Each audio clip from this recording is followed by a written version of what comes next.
Oleh karenanya, itulah kenapa AFSI ini sangat eager untuk kerjasama dengan perguruan tinggi agar kita bisa berjalan beriringan, gitu ya.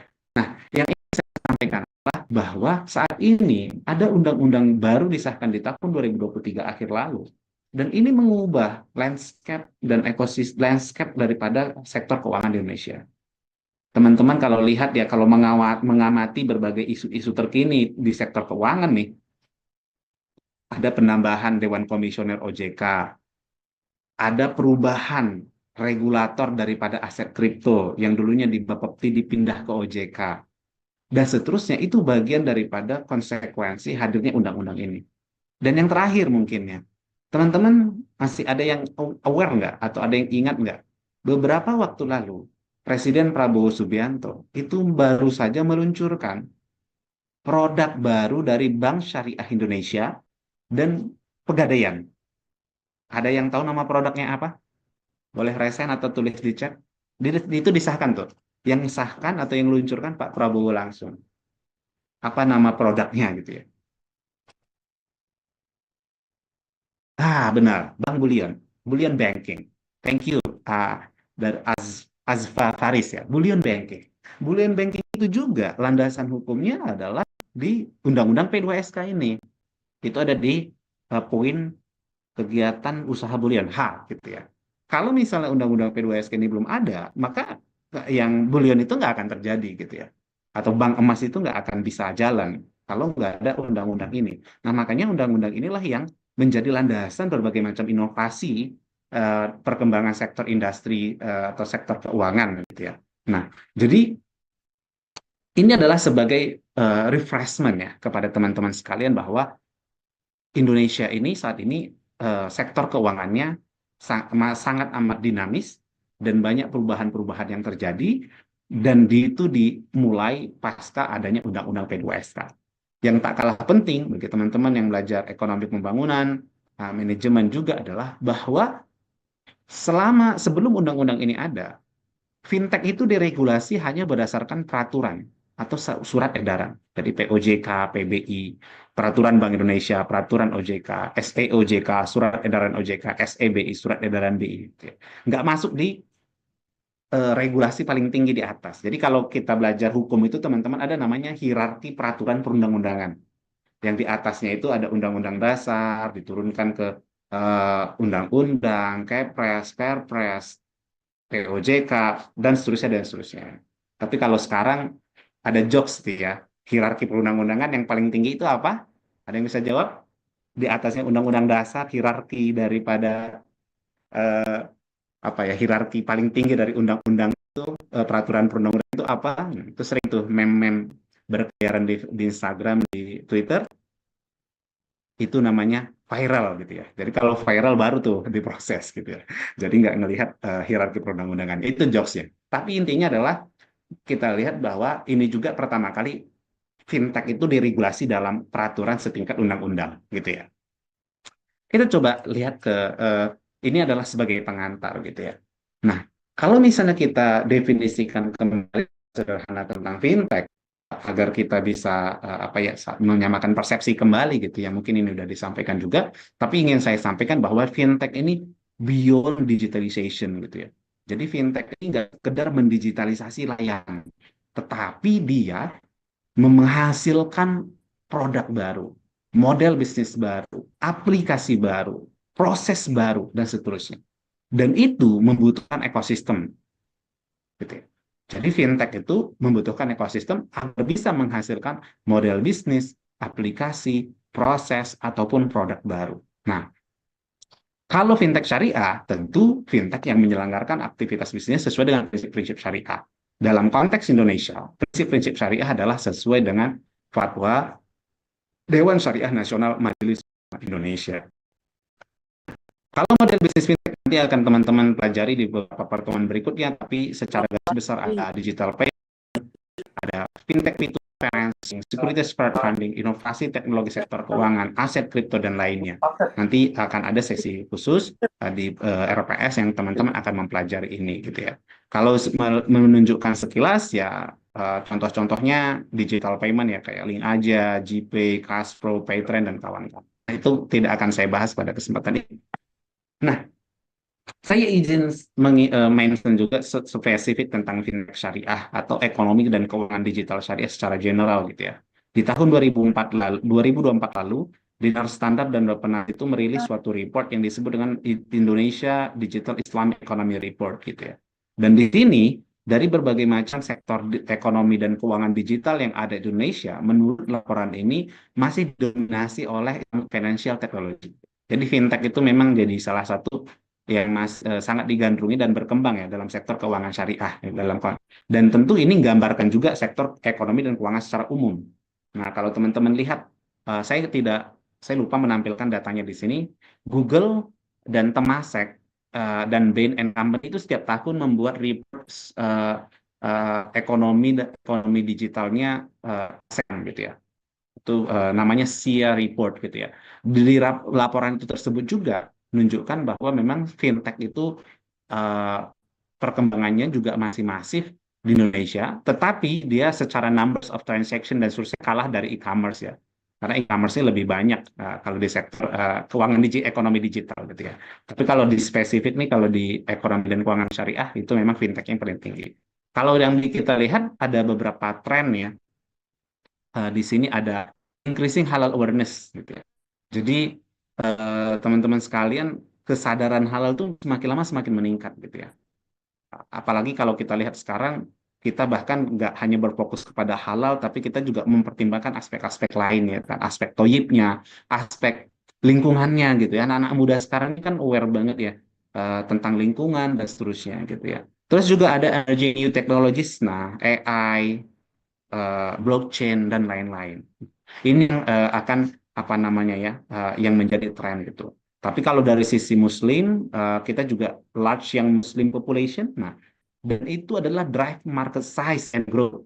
Teman-teman nih yang mahasiswa-mahasiswa Muslim Gen Z ini adalah yang menentukan arah daripada market kita ini gitu ya. Jadi teman-teman lah yang ngedrive gitu ya market size daripada market size dan apa namanya dan growth daripada sektor keuangan ini gitu ya. Dan kita juga lihat memang di sektor fintech dan keuangan digital ini banyak support dari dan inisiatif dari berbagai lembaga, dari pemerintah dan seterusnya. Nah, ini sebagai pengantar aja. Sekarang kita langsung ke diskusikan tentang ekosistem gitu ya. Kalau misalnya saya bisa mendefinisikan secara sederhana apa itu ekosistem fintech, maka saya mendefinisikannya adalah sebagai jaringan yang terintegrasi dari berbagai layanan keuangan, nah satu, platform teknologi, dan institusi pemangku kepentingan yang memungkinkan akselerasi layanan keuangan secara digital dan berkelanjutan. Secara sederhana adalah bahwa ekosistem fintech ini adalah pihak-pihak yang terlibat dalam membuat suatu layanan keuangan digital itu bisa berjalan berkelanjutan. That's all gitu ya. Sesederhana tadi, apa saja yang membuat suatu aplikasi itu bisa berjalan. Mungkin kalau sekarang kita lihat ada aplikasi eh, mobile banking, digital banking punyanya BSI namanya Bion gitu ya. Nah, itu kan di depannya gitu ya. Tapi di belakangnya ini banyak sekali eh, pemangku kepentingan dan platform teknologi gitu ya yang bekerja sama sehingga memungkinkan itu bisa terjadi gitu ya. Jadi makanya di sini kita bilang adalah jaringan yang terintegrasi dari berbagai layanan keuangan, platform teknologi dan institusi pemangku kepentingan yang memungkinkan gitu mengakselerasi layanan keuangan secara digital dan berkelanjutan. Kata kuncinya adalah secara digital dan berkelanjutan. Kata-kata berkelanjutan ini sebenarnya sangat menarik ya.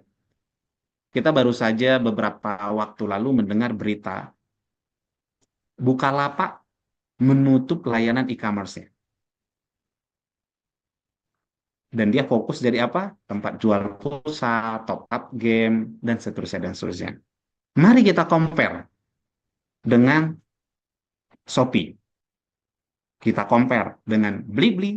Kita compare dengan Tokopedia yang sekarang didominasi, nggak tahu saya didominasi atau tidak, tapi besar kepemilikannya juga oleh ByteDance yang punya TikTok. Apa yang membedakan antara Bukalapak, Tokopedia, dengan Shopee? Kita pakai yang tiga paling besar ini. Satu hal yang membedakan yang paling krusial adalah Tokopedia punya ekosistem dari hulu ke hilir. Banyak banyak ekosistemnya di dalam. Shopee juga demikian. Kita coba diskusikan Tokopedia. Tokopedia di sektor pembayaran, di sektor banking, dia punya ekosistem di grup Goto namanya Bank Jago. Di ride hailing, dia punya Gojek. Di dalam Tokopedia-nya itu lengkap semuanya dari sisi penyelenggaranya gitu ya. Jadi kalau misalnya teman-teman ini jadi seller di Tokopedia, itu masuk ke ekosistem Goto ini kan. Ketika masuk di ekosistem GoTo ini, teman-teman kan kalau ada jadi seller di Tokopedia itu kan kelihatan aktivitas bisnisnya. Ketika butuh modal, itu bisa dipermudah untuk mendapatkan modal dari layanan perbankan yang mereka punya di ekosistemnya, yaitu Bank Jago. Gitu. Nah, butuh pembayaran dan seterusnya. Di sana ada GoPay. Jadi dia satu ekosistem itu dibangun dalam satu ekosistem hulu ke hilir. Secara sederhana, menurut hemat saya, salah satu yang membuat Bukalapak tidak berhasil bersaing dengan Tokopedia, Shopee, dan kawan-kawan adalah karena tidak berhasil membangun ekosistemnya sendiri. Nah, kalau ini berhasil, insya Allah dia bisa sustain. Gitu. Namanya, kalau bahasanya itu ada closed loop ekosistem. Ekosistem satu sama lain dalam satu grup gitu ya. Jadi dia berputar di situ-situ. Gitu. Nah, ini adalah secara sederhana daripada ekosistem yang mungkin saya tawarkan gitu ya. Kalau misalnya kita lihat stakeholder ekosistem fintech, ini saya ambil dari riset yang dilakukan oleh Alliance for Financial Inclusion. Ini teman-teman, ini versinya mereka ya. Versinya mereka ini kalau fintech ekosistem stakeholders itu udah banyak sekali. Kita mulai dari investors, infrastruktur providers gitu ya, yang menyediakan infrastruktur, financial institution, lembaga keuangan, consumers, konsumennya, regulatory and legal authorities, regulatornya gitu ya.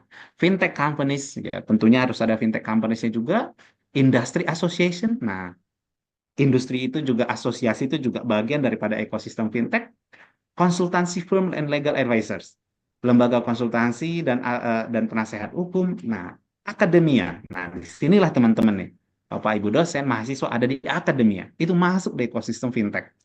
International Knowledge Partners, Mobile Network Operators and Aggregators, dan terakhir Incubators, Accelerators, Labs, Hubs, dan kawan-kawan. Di sini juga kita lihat, ini based on research daripada Alliance for Financial Inclusion ya, bahwa fintech ekosistem stakeholders itu segini banyak. Dan fintech itu bisa jalan secara digital dan berkelanjutan kalau berbagai item ini ada, teman-teman. Jadi ketika misalnya kita itu ngomongin suatu lembaga, suatu inovasi atau fintech dan seterusnya, kita sering sekali fokus ke mananya. Kita cuma lihat ini fintech companies gitu ya. Kita cuma lihat, ya, oh iya itu perusahaan fintechnya aja kita lihat gitu. Padahal untuk itu bisa berjalan, dia butuh berbagai macam stakeholder ini. Dia butuh kerjasama berbagai macam orang. Kalau fintechnya itu canggih, inovasinya bagus, investornya ada gitu ya. Tetapi mahasiswa nggak ngerti, ya sama aja. Mahasiswanya nggak pakai, atau pakainya nggak benar, atau pakai yang nggak benar gitu ya. Itu contoh kelemahan ekosistem. Nanti kita bahas di akhir. Apa yang membuat itu terjadi gitu ya. Kalau misalnya nih, fintechnya maju, inovasinya ada, teknologinya canggih, tapi risetnya nggak jalan. Nggak ada dosen, mahasiswa yang ngeriset, ya sama aja. Nggak bisa ngasih feedback yang independen gitu ya. Makanya setiap daripada item-item stakeholder ini, itu punya peran. Dan itu juga ada perannya di teman-teman mahasiswa sekalian. Ada perannya di Bapak Ibu dosen yang ada di perguruan tinggi. Ada peran saya yang di asosiasi gitu ya. Ini kan saya ini kerja di asosiasi. Kenapa coba? Asosiasi ini gencar banget kerjasama sama kampus. Boleh tanya ke FEB UIN, ke Bapak Wadek yang sebelumnya, Bapak Wadek yang sekarang, atau Ibu Kaprodi sekarang juga. Siapa yang banyak nawarin program? Apakah kampus atau AFSI-nya? AFSI, asosiasinya. Kenapa? Karena kami melihat mahasiswa dan dosen adalah ekosistem penting. daripada perkembangan fintech. Jadi kalau kami sibuk sendiri nih, asik sendiri gitu ya, nggak akan maju. Makanya kita perlu ini. Sebelum kami memulai mata kuliah ini bareng Ibu Bu Hayati, kami udah diskusi di belakang. Topik apa yang pengen kita bahas agar update. Kita sesuaikan RPS-nya. Ini yang berkembang, saya kasih sampaikan ke Ibu, Ibu juga sampaikan ini yang ada udah dipelajari dan seterusnya. Nah, ini adalah bagian daripada kita ingin membangun ekosistem yang kondusif. Sekarang itu spesifik dengan akademia, Civitas Akademia, gitu ya. Ini dari Alliance for Financial Inclusion. Di tahun 2021 sampai 2022, saya nyusun tesis saya. Kala itu saya kuliah, topik tesis saya adalah strategi pengembangan fintech syariah di Indonesia. Jadi, kala itu pembahasan tentang ekosistem ini belum terlalu banyak. Dan sub daripada tesis saya tersebut adalah ekosistem fintech. Dan itu juga akhirnya diadopsi jadi mata kuliah, jadi bukan jadi mata kuliah, jadi materi di workshop-workshop yang dilakukan AFSI gitu ya. Based on riset yang saya lakukan, saya didampingi oleh Bapak Muhammad Ismail, CEO Jahir Internasional, Wakil Ketua Umum AFSI sekarang, dulu Sekjennya AFSI. Kalau saya sederhanakan based on riset saya teman-teman, ekosistem fintech ataupun fintech syariah Indonesia itu jadi 8. Saya sederhanakannya jadi 8. Itu kan banyak banget ya. Nah, tapi saya coba sederhanakan jadi 8. Itu adalah dari startup-nya yang paling atas gitu ya. Ini dilanjut dengan regulatornya, startupnya harus ada, tapi harus ada yang mengawasi, harus ada yang buat izinnya, harus ada yang ngatur gitu ya. Baru harus ada asosiasinya, tapi juga incumbent financial institution-nya. Jadi fintech itu kan inovasi baru, lembaga keuangan baru, tetapi dia tetap butuh dengan incumbent financial institution.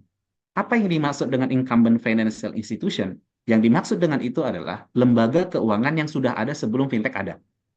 Makanya namanya kalau ada nih eh, eh, apa namanya bupati, wali kota, terus gubernur gitu ya, dia udah jabat satu periode, terus dia nyalon lagi, dia dibilang bupati atau gubernur incumbent gitu ya, atau presiden incumbent ketika dia udah menyelesaikan satu periode, terus lanjut ke periode berikutnya. Nah itu nama incumbent. Jadi incumbent financial institution adalah lembaga keuangan yang sudah ada sebelum fintech itu ada. Juga ada dibutuhkan teknologi infrastrukturnya, butuh infrastruktur teknologinya. Nah, baru education and research institution. Disinilah yang perguruan tinggi, disinilah mahasiswa, disinilah dosen, disinilah lembaga riset, dan seterusnya. Baru community, baik itu komunitas belajar, komunitas mahasiswa, organisasi mahasiswa, dan seterusnya, itu semuanya community, dan yang terakhir media. Dan ini kita adopsi di AFSI.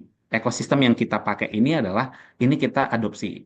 Makanya kalau kita di AFSI itu, diundang media, diundang komunitas, diundang lembaga pendidikan, lembaga riset untuk literasi edukasi, itu ada hukumnya di AFSI, itu nggak boleh nolak.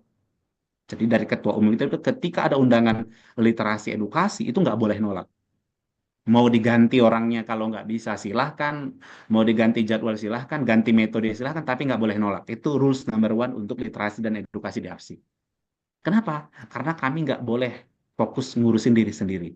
Kalau misalnya asosiasinya maju, regulatornya maju, tadi ada update regulasi, fintechnya maju, tapi kalau tidak diketahui oleh incumbent financial institution, teknologi providersnya nggak ada, teman-teman akademisi tidak mengerti, tidak melakukan riset tentang itu, sama aja. Oleh karenanya kita selalu aktif untuk melakukan itu. Mungkin saya breakdown satu persatu dari 8 ekosistem ini. Ini contoh ya, startup fintech yang ada di Indonesia. Ini mohon izin saya memberikan contoh-contohnya yang anggota AFSI, which is fintech-fintech syariah. Nah, misal kayak dari sisi P2P ada Alami, Etis, Dana Syariah, Kazwa gitu ya. SCF, ada Syafiq, Pestora, Urun RI, Fandex Syariah gitu ya. Ini kalau payment ada Link Aza, GPay, Kaspro, ITSK ada e-funding, OneSaf, dompet aman, Artaku, dan seterusnya, dan seterusnya. Tapi yang ingin saya sampaikan adalah bahwa ini adalah ragam contoh startupnya. Kalau bisa kita lihat lebih luas nih di anggota AFSI per saat ini, nah di sini kita bisa lihat nih beberapa yang baru. Misal ada bank syariah digital. Terus ada social crowdfunding. Nah, ini nanti teman-teman akan dapat sesi khusus tentang crowdfunding. Terus ada crypto exchange. ada blockchain, ada insurtech, ada pedagang emas fisik digital, dan lain-lain. Nah, ini adalah ragam daripada startup-startup fintech ekosistem nomor satu. Setelah startup-startupnya ada, dia harus ada regulatornya. Siapa regulatornya sekarang? Regulator untuk fintech di Indonesia tentunya ada dua. Yang paling utama, Bank Indonesia dan OJK. Bank Indonesia meregulasi fintech sistem pembayaran, yang kayak tadi ya, Dana, OVO, GoPay, Link Aja, dan kawan-kawan. Terus OJK yang mengatur selain itu. Untuk yang syariah ditambah harus mengikuti fatwa dan diawasi oleh Dewan Syariah Nasional MUI. Nah, tentu juga sekarang ini harus ada Kominfo, Kominfo juga turut serta karena semua platform teknologi itu harus terdaftar sebagai PSE, penyelenggara sistem elektronik di Komdigi ya. Ini maaf, logonya belum saya update nih. Termasuk Kementerian Perdagangan. Ini dulu untuk kripto dan perdagangan emas, fisik digital, tapi sekarang kriptonya dipindah ke OJK. Nah, terus ada juga BSSN, Badan Siber dan Sandi Negara, dan yang terakhir juga kepolisian ya untuk penegakan hukum. Jadi inilah regulatornya. Terus asosiasinya juga. Nah, Indonesia itu teman-teman termasuk negara yang unik. Mungkin karena kita punya budaya ngumpul-ngumpul gitu ya. Kalau teman-teman aktif di LinkedIn, ada orang orang luar negeri itu kritik orang Indonesia suka banget ngumpul-ngumpul. Tiap minggu ada aja seminar, ada aja ini, ada aja FGD dan seterusnya gitu. Tapi dia kritik ya. Ah, Tapi kalau tidak, dan itu juga tergambarkan dari asosiasi. Teman-teman lihat nih, asosiasi fintech Indonesia di Indonesia aja yang ada dan berjalan sekarang itu hampir 1, 2, 3, 4, 5, 6, 7. Kalau enam. ABC ini nggak terlalu aktif, tapi Asosiasi Pedagang Aset Kripto dan Asosiasi Blockchain Indonesia ini baru aja tahun lalu mereka merger gabung gitu ya. Jadi 6 itu paling aktif. Ada AFSI, ada AFTEK, ada AFPI, ada ALUDI, ada ASPI, ada Asosiasi Pedagang Aset Kripto namanya Aspakrindo dan ABI. Mereka merger gitu ya. Ini dari sisi asosiasi fintechnya kayak gitu. Dan ini teman-teman nggak akan temukan di negara lain. Di negara lain itu negara cuma punya satu asosiasi. Ya. Malaysia tuh Fintech Association of Malaysia. Satu aja. Di Indonesia itu ada banyak. Apa yang membuat unik? Karena di Indonesia, saking besarnya, asosiasi itu ditunjuk oleh OJK ataupun Bank Indonesia spesifik untuk model bisnis masing-masing. ASPI, Asosiasi Sistem Pembayaran, itu untuk fintech payment. Aspakrindo dan Asosiasi Blockchain Indonesia itu untuk crypto exchange, tapi mereka belum resmi ditunjuk. AFPI itu untuk fintech P2P financing. Jadi besok teman-teman belajar bisnis model tuh ngerti tuh. Ketika P2P itu asosiasi wajibnya namanya AFPI. Securities crowdfunding itu asosiasi wajibnya namanya ALUDI. Adapun AFSI dan AFTEK, asosiasi yang paling besar, ini adalah asosiasi untuk fintech ITSK, Inovasi Teknologi Sektor Keuangan, gitu ya. Nah, saya kasih gambaran gini biar lebih mudah. Jadi ini ekosistem perasosiasian, gitu ya. Jadi seunik itu kita Indonesia. Jadi kalau misalnya untuk fintech P2P itu uh, kayak tadi ya kita lihat ada contohnya Kazwa, Dana Syariah dan seterusnya. Ya kalau sering viral masuk ke iklan teman-teman tuh ada namanya Easy Cash, ada kami. Nah, itu fintech P2P ya, P2P lending. Mereka itu wajib join di asosiasi API. Kalau fintech securities crowdfunding kayak Shafiq, Pandex, Bizer, mungkin teman-teman pernah dengar, itu mereka adalah securities crowdfunding. Mereka wajib join di asosiasi Aludi. Sedangkan AFPI dan APTEK itu punya mandat yang sama untuk inovasi teknologi sektor keuangan. Tapi kalau kita lihat, anggota AFSI itu nggak cuma inovasi teknologi sektor keuangan, tapi ekosistem-ekosistem lainnya juga join. Kenapa? Karena di AFSI kita membangun ekosistem bersama-sama gitu ya. Jadi fintech P2P-nya juga join kita, securities crowdfunding-nya juga join, bank digital juga join, digital payment juga join, dan seterusnya dan seterusnya. Nah, ini gambarnya teman-teman. Dan untuk asosiasi itu sendiri, asosiasi itu ke teman-teman mudah dibuat ya. Ini misalnya kita selesai kuliah ini terus kita buat nih asosiasi pembelajar fintech itu bisa tinggal buat gitu ya. Tetapi dalam konteks layanan keuangan dia harus di endorse atau diakui oleh otoritas. Dan yang ada di sini adalah yang diakui ataupun ditunjuk ataupun di-endorse oleh si otoritasnya. Dalam konteks ini adalah BI dan OJK. Gitu. Jadi kita punya relasi yang juga dengan OJK, dengan Bank Indonesia, dan lain-lain. Nah, tadi kita lihat ekosistem keempat adalah incumbent Islamic Financial Institution, lembaga keuangan incumbent. Mungkin pertanyaan kita yang pertama adalah teman-teman yang belajar eh, isu-isu terkini, Pak, bukannya itu hadir untuk mendisrupsi perbankan? Bukankah fintech itu hadir untuk mendisrupsi layanan keuangan yang ada atau layanan keuangan incumbent? Mungkin itu pertanyaan kita kan. Lah kenapa dia jadi masuk ekosistem? Awalnya kita dulu berpikir bahwa fintech ini akan ngedisrupsi perbankan dan layanan keuangan yang ada. Nyatanya sekarang teman-teman, mereka bekerja sama. Fintech itu membutuhkan perbankan dan perbankan itu membutuhkan fintech. Fintech membutuhkan asuransi, asuransi juga membutuhkan fintech, dan seterusnya dan seterusnya. Jadi, based on riset dan juga pengamatan kami di asosiasi, sekarang modelnya adalah terjadi kerjasama antara lembaga keuangan incumbent dengan financial technology providers. Dan itu juga sebenarnya udah ada risetnya. Dari 2017 tuh uh, Institute of International Finance and Center for Financial Inclusion tuh sudah pernah buat riset ya. Potensi kerjasama fintech dengan perbankan. Ini spesifik ke perbankan kala itu ya. Apa yang kelebihan di si bank? Bank itu dikenal luas, basis nasabahnya besar, data nasabahnya komprehensif, permodalannya kuat yang namanya banking ya kan, pengalaman risk management, pengalaman juga dalam penjaminan, diatur dalam undang-undang. Nah, ini menarik nih. Kenapa ada diatur dalam undang-undang? Karena dulu fintech belum diatur dalam undang-undang. Itu 2017. Sekarang udah diatur. Jadi yang itu udah nggak relevan. Fintech kelebihannya apa? Dia punya inovasi, punya keahlian teknologi, sistem teknologi informasi yang modern, kemampuan data analitik, kekuatan mengikuti permintaan pasar untuk percepatan dan kemudahan, dan seterusnya. Kalau ini dikerjasamakan, maka dia bisa menghasilkan apa? Inovasi produk, peningkatan analisis dan mitigasi resiko, efisiensi, dan juga perluasan akses produk. Jadi di riset ini pun sebenarnya sudah menunjukkan bahwa bank dan fintech ini memungkinkan untuk kerjasama. Nah, tidak hanya di situ, fintech juga bisa berjalan kalau ada penyedia jasa teknologi informasi. Dari lembaga sertifikasi ataupun standarisasi, harus ada data center, harus ada disaster recovery center.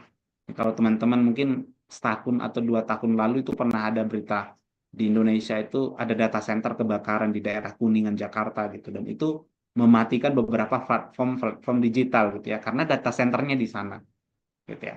Dan ini nggak bisa jalan kalau nggak ada data center gitu ya. Terus ada disaster recovery center, ini backup daripada data center. Terus ada cloud computing gitu ya. Sekarang ini banyak topik-topik teman-teman bisa lihat ya tentang pembelajaran tentang cloud. Juga ada credit scoring. Uh, nanti ada di fintech ITSK, terus digital signature gitu ya. Sekarang kita semuanya kan kalau fintech tanda tangannya digital. Kebayang kalau misalnya harus tanda tangan offline, nggak efektif kan? Nggak akan punya value proposition yang menarik bagi si fintech ya. Terus ada platform EKYC. EKYC adalah Electronic Know Your Customer. Ini bagian daripada ITSK juga.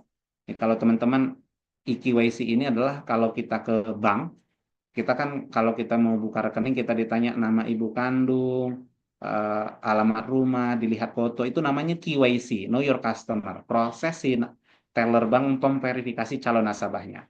Kalau sekarang di fintech menggunakan Electronic Know Your Customer. Implementasi bagaimana? Nah, teman-teman ketika upgrade akun ShopeePay, upgrade akun GoPay, disuruh selfie, selfie pakai KTP, disuruh buka mulut, tutup mulut, goyang kepala kiri kanan, itu namanya proses electronic know your customer. Proses memverifikasi orangnya benar atau enggak. Kenapa? Karena data kita itu udah ada di Dukcapil kan. Jadi ketika kita foto sama KTP kita, itu langsung terverifikasi di sana. Kan ketika kita buat ektp, kita di sana rekam apa? Rekam retina mata, wajah, sidik jari.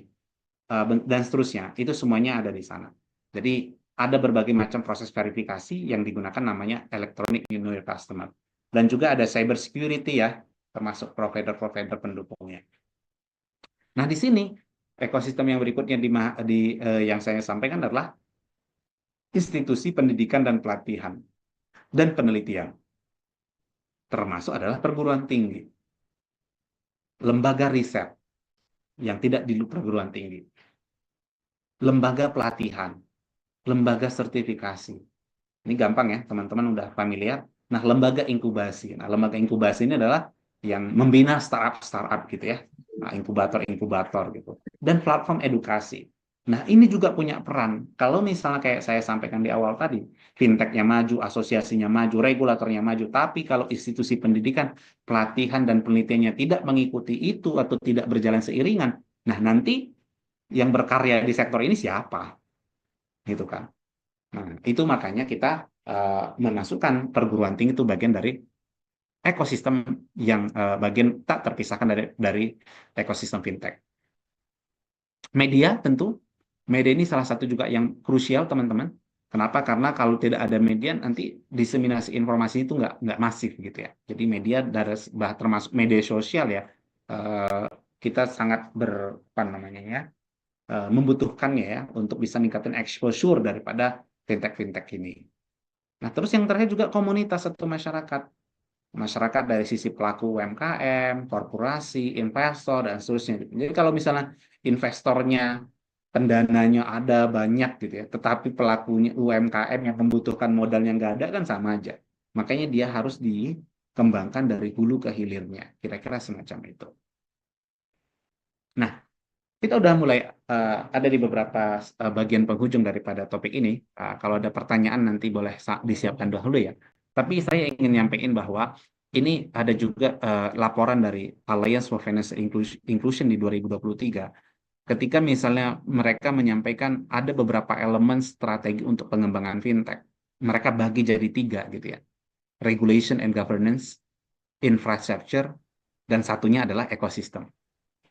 Nah, kalau misalnya tadi teman-teman ini jangan-jangan Pak Handika ini cuman ini nih, cuman apa?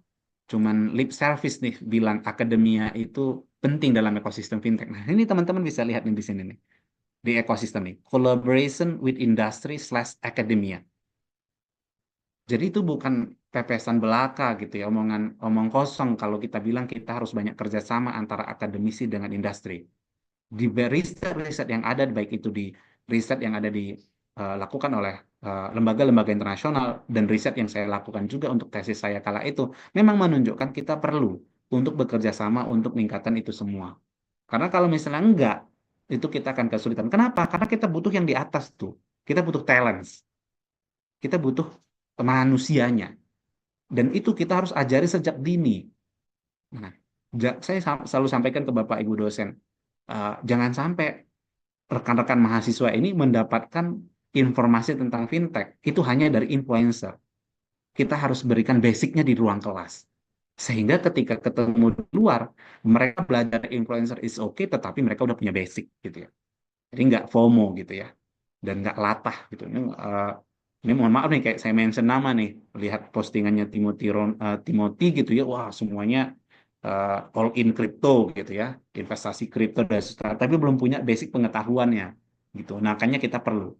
Ya, boleh ke kripto kemanapun silahkan, tetapi harus dibarengi dengan pengetahuan.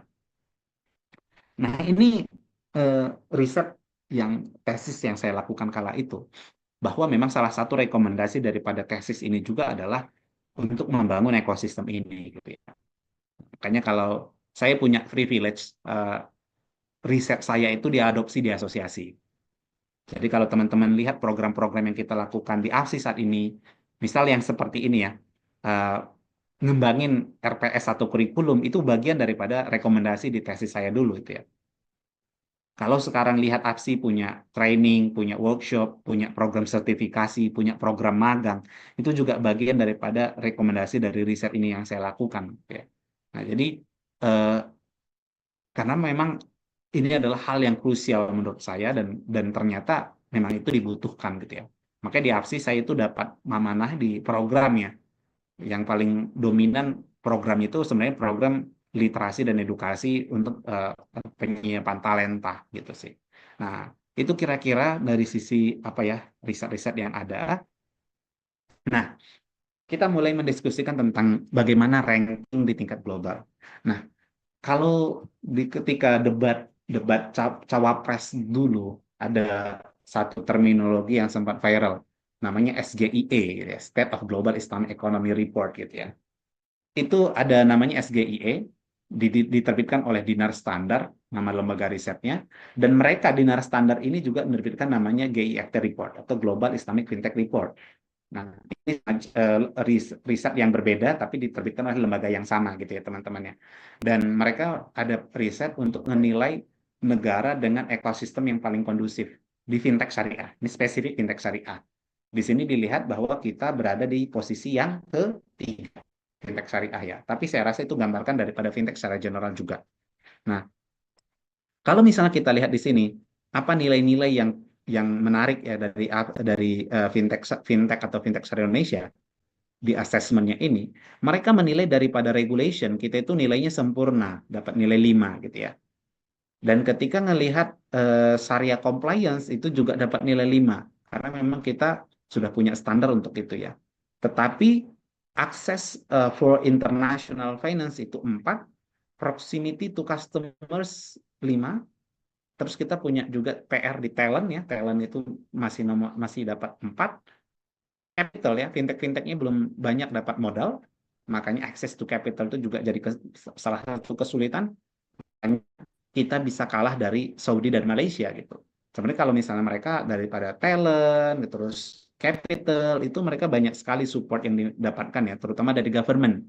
Sehingga memungkinkan mereka dapat skor yang sempurna di sektor tersebut dan kita tidak gitu ya. Dan makanya di sini kita bisa lihat Indonesia itu posisinya ada di posisi 3. Nah, dan ini kita udah hampir 2 tahun ya di posisi 3. Sebelumnya lagi di posisi 4. Nah, tapi kalau kita lihat daripada analisis yang GIFT atau Global Islamic Fintech Report yang tahun sebelumnya, di sini kita bisa lihat ya bahwa ketika pelaku fintech ditanya, what are the greatest enablers to grow for your firm? Apa yang membuat kalian enablers, penopang untuk bisa tumbuh? Mereka bilang capital, geographic expansion, unserved customer, regulation, dan finding talent. Mereka bilang mendapatkan talent itu bisa menjadi enablers atau bisa menjadi penopang untuk kami tumbuh. Tapi ketika ditanya juga what are the greatest hurdles gitu, apa sih kendala kalian untuk tumbuh berkembang? Mereka juga bilang adalah kesulitan untuk mendapatkan talent.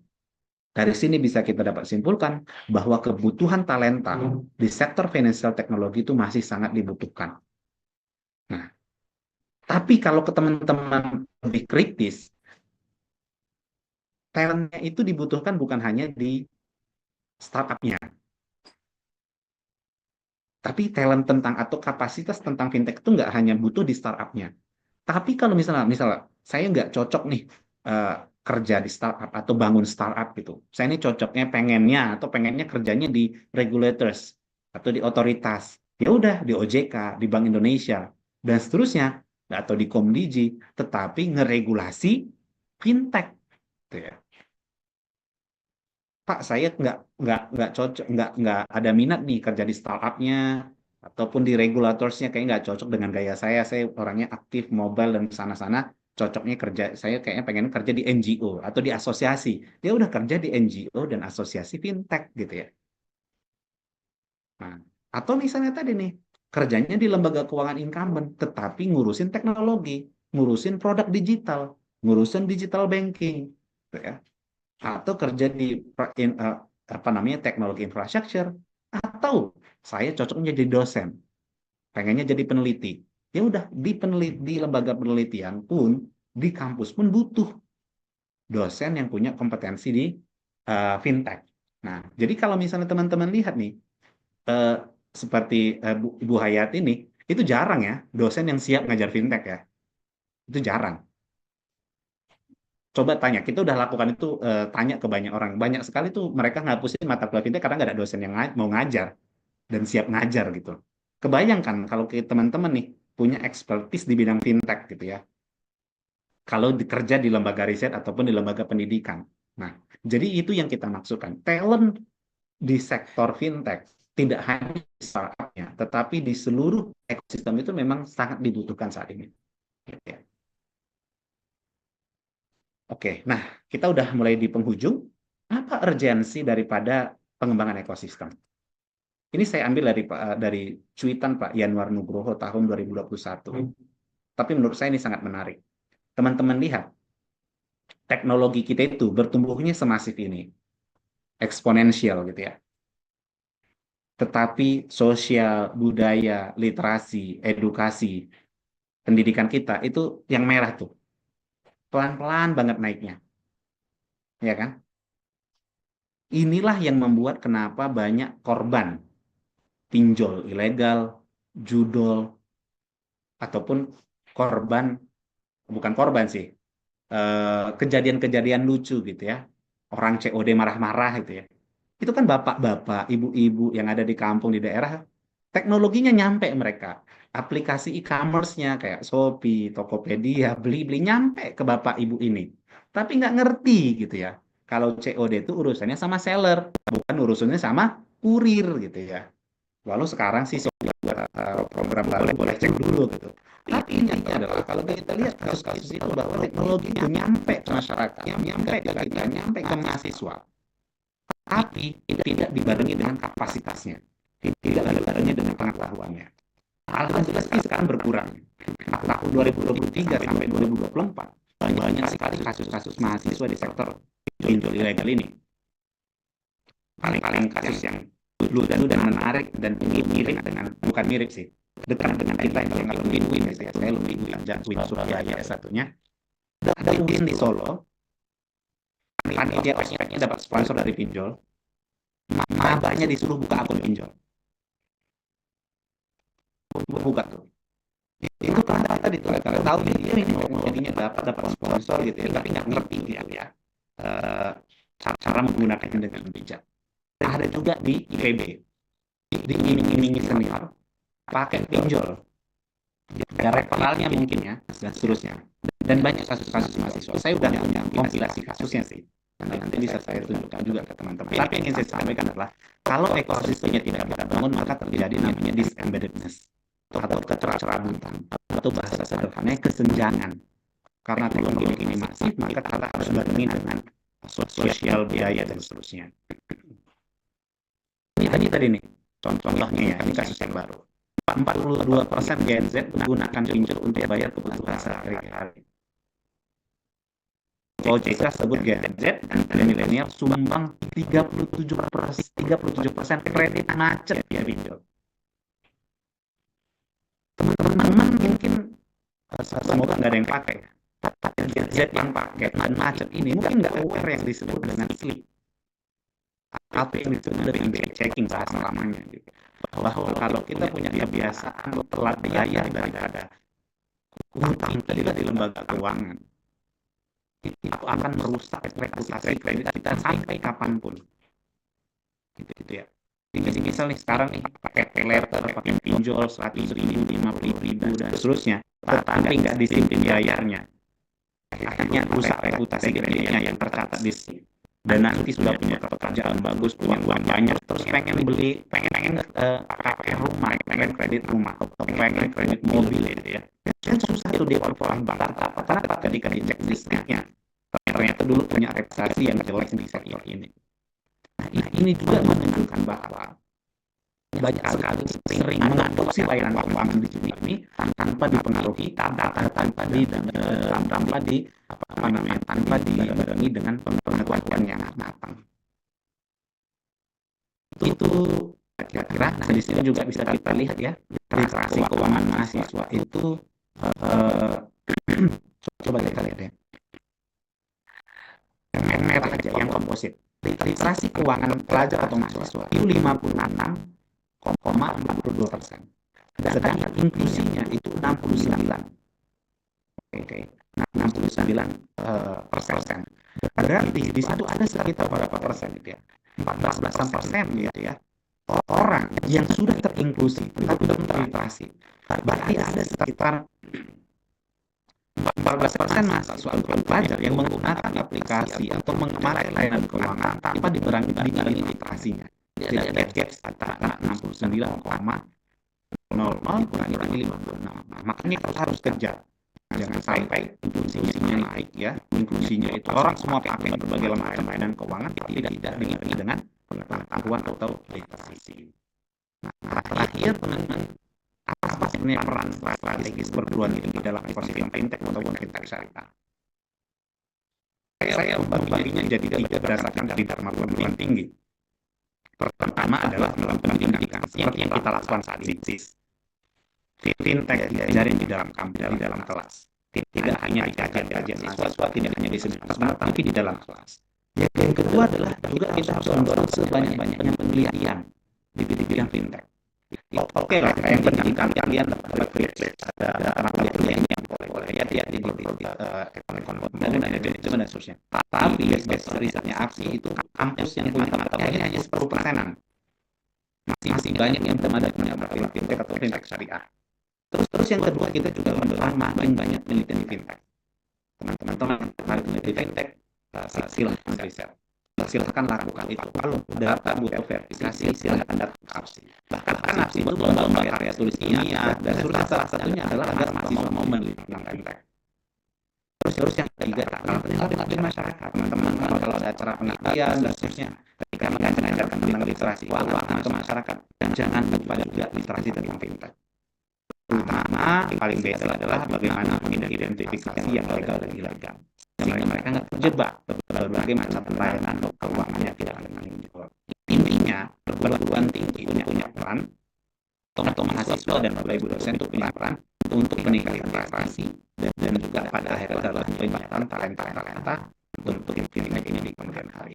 Itu saja teman-teman sekalian sebagai bahan diskusi tenaga panjang diskusinya tadi yang saya sampaikan. Kalau yang menarik, tapi saya ingin tutup diskusi ini dari sebuah kutipan buku yang saya temukan di Aksis gitu ya. Di The Alchemist said, no matter he has every person example in his historic world, and normally he doesn't know it. Kita itu sering sekali sebenarnya. Kalau kata Alchemist, semuanya kita, apapun yang kita lakukan, setiap orang di dunia ini punya peran yang penting, peran yang sentral dalam sejarah manusia atau sejarah dunia. Tetapi kita sering sekali tidak menyadari itu. Mahasiswa, teman-teman, dengan teman-teman belajar fintech, mungkin kenapa sih dampaknya apa? Satu, mungkin teman-teman nggak kelihatan langsung, tetapi itu punya peran yang signifikan.